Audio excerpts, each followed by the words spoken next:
इतना सारा पढ़ रहे हैं हर बार फिर भी नहीं हो पा रहा जेआरएफ। एक बार 99.5% स्टूडेंट बहुत मेहनत करके भी जेआरएफ नहीं अटेम्प्ट कर पा रहे, जेआरएफ नहीं अचीव कर पा रहे। क्या रीजन है? ऐसी कौन सी मिस्टेक्स है जो कि एक जेआरएफ करने वाले स्टूडेंट को नहीं करनी चाहिए? वो सारी चीजें मैं आज आपके साथ शेयर करने वाला हूँ। This is doctor Dipesh many in front of you. Even मैंने भी जब अपना जेआरएफ क्लियर किया था, मैंने भी पॉइंट्स मतलब कि बहुत ही कहते हैं ना कि एक क्वेश्चन से जेआरएफ रह गया, दो क्वेश्चन से जेआरएफ रह गया, वो सारी सिचुएशन फेस कर रखी है। और उसके बेसिस पे ऐसी कौन सी 5 मिस्टेक्स हैं जो किसी कैंडिडेट को नहीं करनी चाहिए। अगर आपको जेआरएफ चाहिए तो वो 5 मिस्टेक अगर आप कर रहे हो, उनमें से एक भी मिस्टेक कर रहे हो तो जेआरएफ नहीं मिल पाएगा। तो वो पांचों मिस्टेक्स नोट डाउन कर लो और ध्यान रखना कि अगर वो मिस्टेक कर रहे हो तो जेआरएफ भूल जाओ, वो मिस्टेक नहीं कर रहे हो तो जेआरएफ आपके पास है, लगे रहो, आगे बढ़ते रहो। क्या क्या पॉइंट्स है वो आपके साथ शेयर करता हूं अभी। तो सबसे पहला, स्टडी एवरीथिंग रिवाइज नथिंग। ये एक बहुत ही मतलब खराब अप्रोच है हर एक स्टूडेंट की।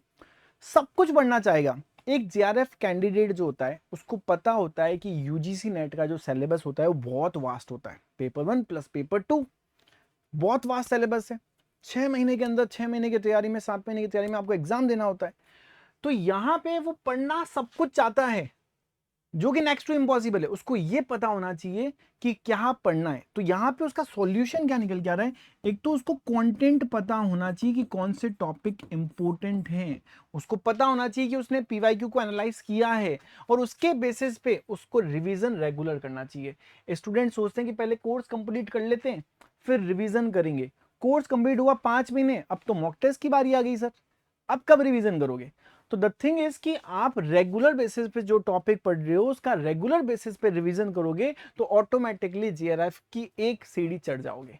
ठीक है, तो ये नहीं सोचना है कि मुझे सब कुछ पढ़ लेना है और मुझे रिवाइज कुछ नहीं करना है। तो 5 महीने तक बच्चा क्या करता है? कोर्स कंप्लीट करते रह जाता है, 4 महीने तक कोर्स कंप्लीट करते रह जाता है, रिवीजन ही नहीं करता है। इसलिए मैं भी अपने हर स्टूडेंट को कहता हूं कि यार रिवीजन जो है ना वो रोज रोज होना चाहिए, रेगुलर बेसिस पे होना चाहिए। आज ये कंटेंट पढ़ा, आज ये वीडियो देखा और इमीडिएटली रात को उसका रिवीजन और एमसीक्यू प्रैक्टिस। सेकंड पॉइंट जो अभी हम बात कर रहे थे एमसीक्यू प्रैक्टिस की, कि हम वीडियोस देखते हैं, लेक्चर्स देखते हैं, पेड क्लासेस अटेंड करते हैं, यूट्यूब पे मैराथन देखते हैं, सब कुछ कर लेंगे, आंसर देंगे, कमेंट करेंगे, सब कुछ करेंगे, बट खुद से प्रैक्टिस नहीं करेंगे। यार वहां पे आप प्रैक्टिस नहीं कर रहे हो, वहां पे तो सब लोग आंसर दे रहे हैं, लगे हुए हैं एक रेस के अंदर, बट द थिंग इज कि खुद की प्रैक्टिस कहां हो रही है?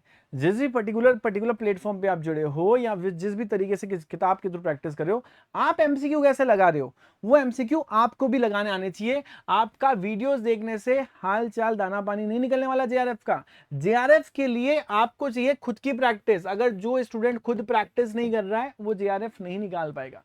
ठीक है, तो वीडियोस बहुत देख लिए, नॉलेज बहुत गेन कर ली, बट हमें पता तो होना चाहिए क्वेश्चन की लैंग्वेज कैसे आती है, क्वेश्चन क्या पूछता है, वो सारी चीजें होगी। थर्ड पॉइंट, एक थर्ड मिस्टेक जो कभी नहीं करनी, मोस्टली स्टूडेंट कर लेते हैं और सोचते हैं कि लास्ट में देखेंगे, इग्नोर कर देते हैं पीवाईक्यूज को।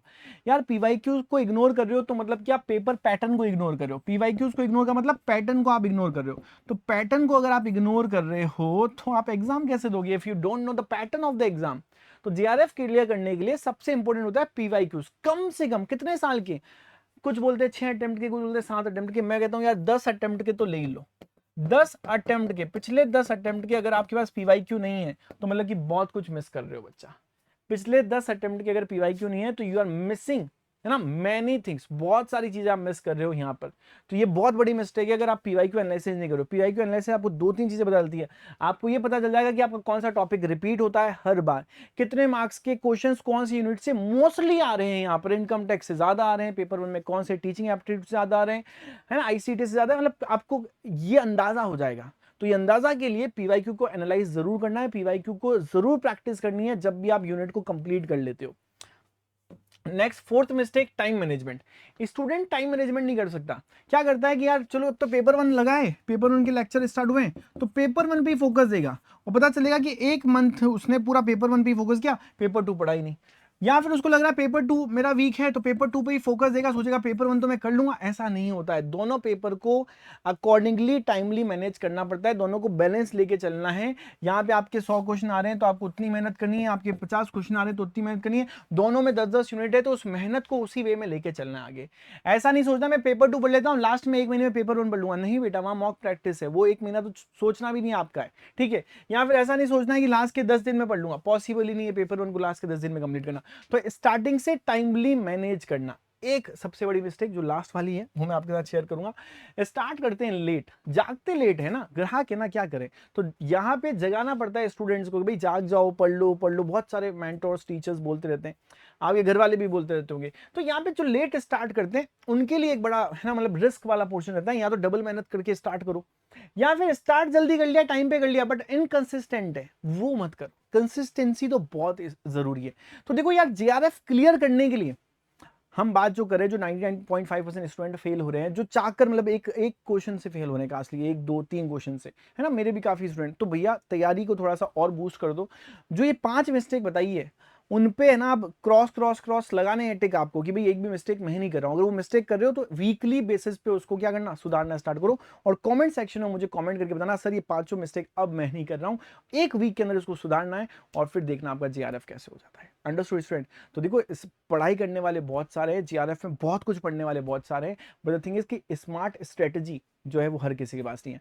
अगर आप चाहो तो स्ट्रेटजी के लिए मेरा एक वीडियो है जेआरएफ प्लानर का, वो भी आप देख सकते हैं। बाकी और इन्फॉर्मेशन के लिए कहना हमारे साथ जुड़े रहें। Take care, bye bye, thank you so much.